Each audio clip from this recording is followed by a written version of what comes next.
and welcome to this episode of Abergavenny Town Chat, the Abergavenny Town Council podcast. Today I'm joined by Abergavenny Mayor, Councillor Philip Bowyer, and we're welcoming to our podcast Andy's Man Club. And I've got with me today Dan, George and Mike. Welcome, gentlemen. Thank you very much. Good to be here. Great to see you.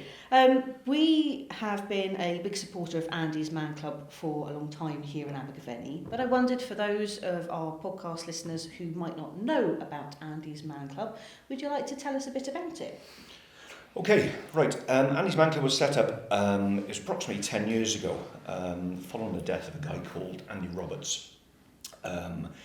He was a family man, fun-loving guy, sportsman, father, and it wasn't until he took his own life that I think it was his mother-in-law? Was it mother-in-law or mother? It was his mother and best friend realised that there's just no space, or no safe space for men to get together to talk about their feelings. And when I say talk about their feelings, really talk about their feelings. Men will talk, but it's usually side by side in the pub, having a pint. You okay? Yeah, good, thank you. Mm-hmm. So they formed this Andy's Man Club. With a view to addressing and the issues and the void that they found in society, or that they realised was in society. And from that, 10 years later, it's kind of like snowballed, and we've got over 300 clubs across the UK. Wow. There's a club in Abergavenny, and I think overall, how many in Wales have we got? 6 or 7. There's 6 or 7 clubs in Wales, yeah. So we provide a safe space, it's non-judgmental. Men can come along, you don't need to be referred, you just turn up, you can have a brew, and we sit in a circle, and we have 5 questions. First 3 are always the same.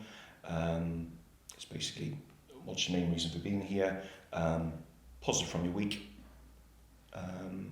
anything out of your chest, yes. Then we have a break, coffee, more biscuits, and then it's kind of 2 light-hearted questions. So it provides that safe space. Men come in, lots of men come through the door, and you can see that they're a bit apprehensive. But by the time we get to the coffee break, they're interacting with other men, and they think, oh, I'm fine here, I'm quite happy, and they'll leave the space, and you can see that there's a weight off his shoulder. So it's non-judgmental. What goes on in the room, what's said in the room stays in the room. Mm-hmm.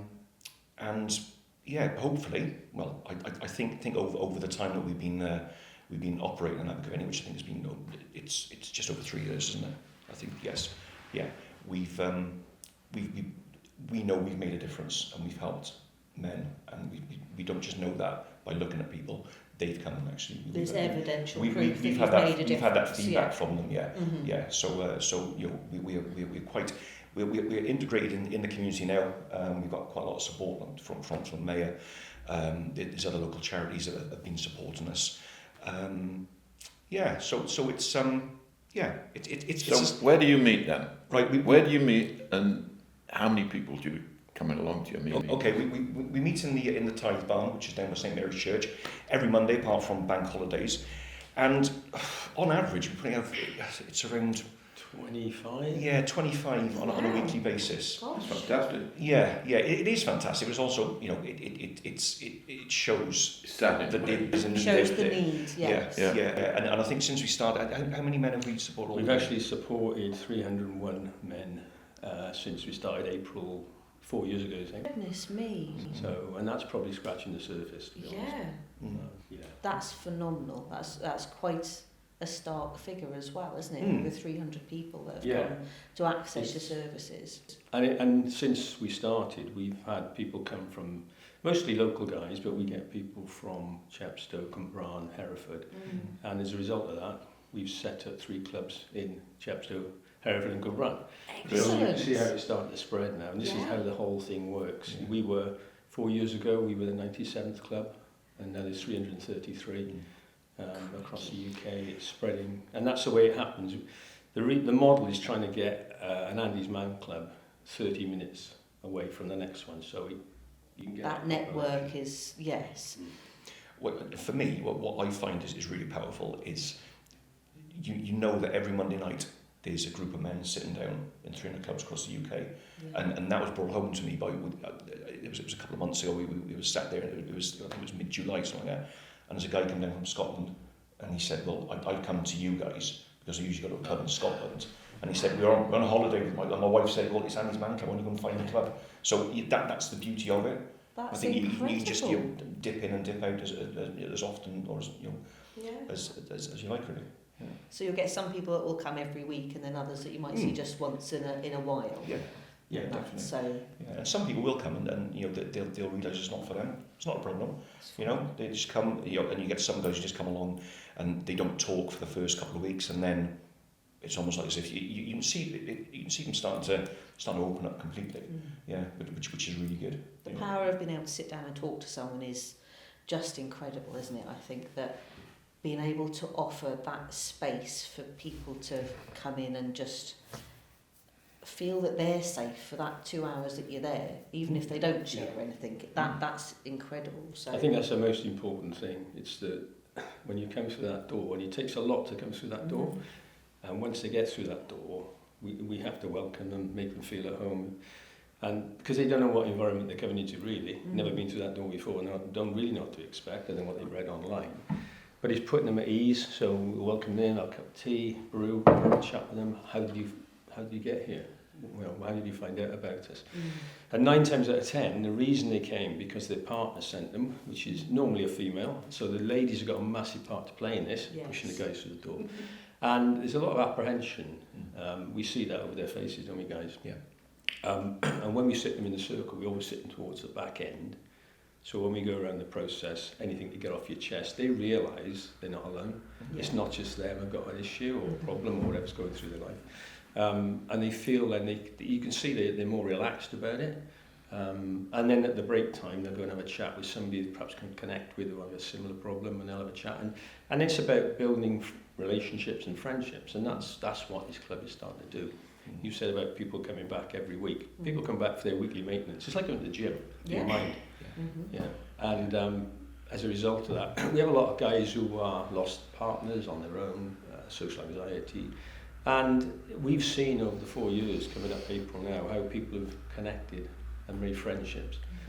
And on top of that, we run some sort of summer events. We'll have a barbecue. We'll have a family night, so we start to meet their families as well and understand what's going on. And again, people have built friendships as a result of that. So the community side is growing. We had the Choirs for Good supporting us the other day in Synergy last summer. We had a lovely concert out there, and the guys came along to food. So there's lots going on in the community. And as Dan says, we're getting a lot of the local charities helping us now. And it's more about awareness than anything else, because I think we are still scratching the surface. Yeah. And for me, I remember that there was one guy that came along. It took a while for him to get into the club. And he came for quite a while. And I remember being down in Tenby, it was about 2 years ago, and it was the Blues Festival down there, just to let you know. And I was in the pub, he was in there, and his wife came up to me, and she gave me a big hug, and she said, "Thank you, I've got my husband back." So she said that it's really powerful, without the club, he would still be in that dark place, as she called it. Yeah. So for me, that was great to have that feedback, really. That's incredible. I think one thing, saying about dark place and just being able to have somewhere to go and sit down and have a brew and a chat. One of the things that we've come across that we weren't familiar with was Brew Monday. We know January can be a little bit tough for a lot of people, but we wondered if you could just explain the concept behind that for us, please. Yeah, so Brew Mondays, we've been involved for the last 2 years on this, and we weren't aware of it at all before that. And it's only because of Andy's Man Club and what we do, it sort of links into it. So Samaritans came up with something many years ago about after the euphoria of Christmas and everybody's been together, not everybody, but most people, and then you get this dip in, it's normally the third week. It's quite precise, isn't it? Third Monday of January, yes, and where people feel a bit lost, everything's gone back to work, getting back into their routines, and those who are alone or perhaps don't like going out are isolated again. So it's about having the responsibility as an individual to meet with your friends. If somebody in your chat group's gone a bit quiet or something, give them a ring. Meet up. Colleagues, friends, family, whatever. My mum's 92, she lives alone. Brew Monday, I'll go and have a couple with her, you know. It's about that. And it's just connecting and making people feel, yes, I have a place in society, I am valued, and just make people feel better. So that's what it's about. It's just taking time out on that day specifically to connect with people, have a cup of tea, have a chat. There's benches in the town, you know. A very good chatty benches, Chatty aren't benches, they? Yeah, just yeah. use them, you know, it's that. But of course, we do Brew Monday every Monday. That's what we do. But it doesn't have to be a Monday. It could be any time, any minute of the day. It's just a concept that gets people talking and reconnecting again. And I think it's very much, people are sometimes scared to talk, aren't they? Am I going to ask the wrong question? You know, it doesn't matter. You know, it's that initial, how you doing? You know, and if you say how you doing, actually mean how you doing, and be prepared to listen as well. And as we say, you know, because that, our motto is it's okay to talk, and it is. I think that's the big thing, being able to provide a space where people can just come and have a chat, have a brew, and just feel they can sit and be safe for that 2 hours that you're there, isn't it? And you guys are obviously all able to spot that when someone comes in and is looking nervous. So what kind of facilities would people find when they step through the door at Andy's Man Club? So what is it that you offer, the services and things? Well, we always make sure that if you know, everybody's welcomed, you know, whether they've been there, you know, for the first time or it's the you know, 100th time, whatever. So there's always someone there to welcome them.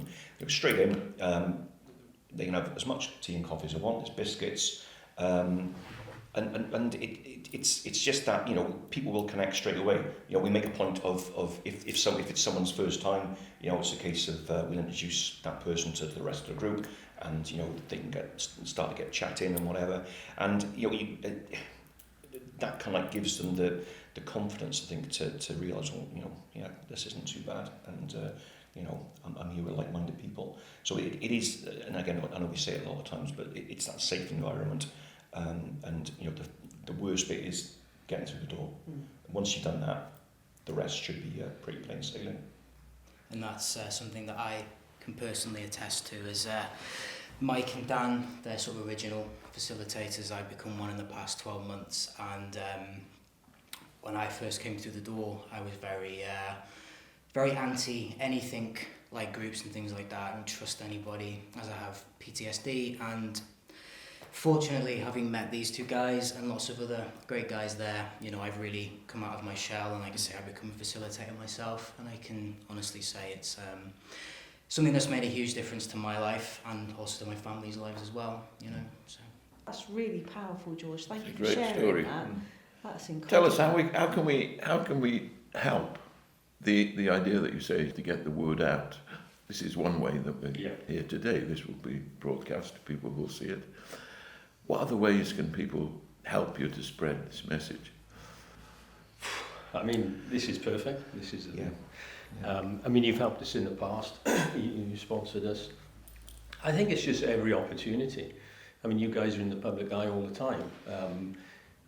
I think we went to the Mayor's Community Awards a couple of years ago, and I given 10 minutes up there, and Catherine Fuchs was there, and the Sheriff, and they all came up to me afterwards and said, what can we do? And I said, just spread the word, you know, just any opportunity you get, let people know. We've got lots of flyers, we've got lots of wristbands we use, we chuck them out to all the barbers and the doctors, and that's working.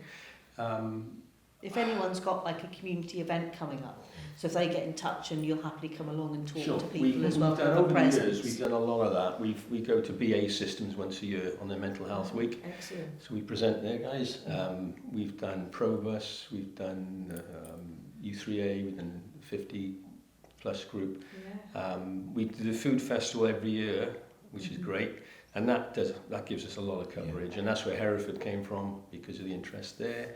So it's any community event. You know, we've got enough facilitators now, probably 8 or 9, who can come along and just talk to people put and let pop-ups up people and know. Yeah, talk to people, let them know where we are. Definitely. That's fab. So just as a reminder, so you meet every Monday at the Tithe Barn, and what are the times that you're there from? 7 till 9. 7 till Yeah, 9. apart from bank holidays. Not bank holidays, absolutely. Yeah. And I know that you've got a presence on social media as well, so if people want to find out specifically about Abergavenny's Andy's Man Club, that you have a presence on there We as have a well. Facebook page for that. And obviously there is the national site of Andy's Man Club, the website Yeah. as well, that people can go to find out information, isn't it? Yeah.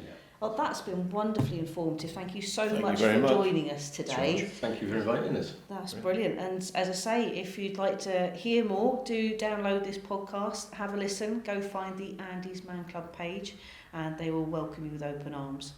That's it for today's episode of Abergavenny Town Chat. We look forward to seeing you again soon. Take care. Thank you. Thank you.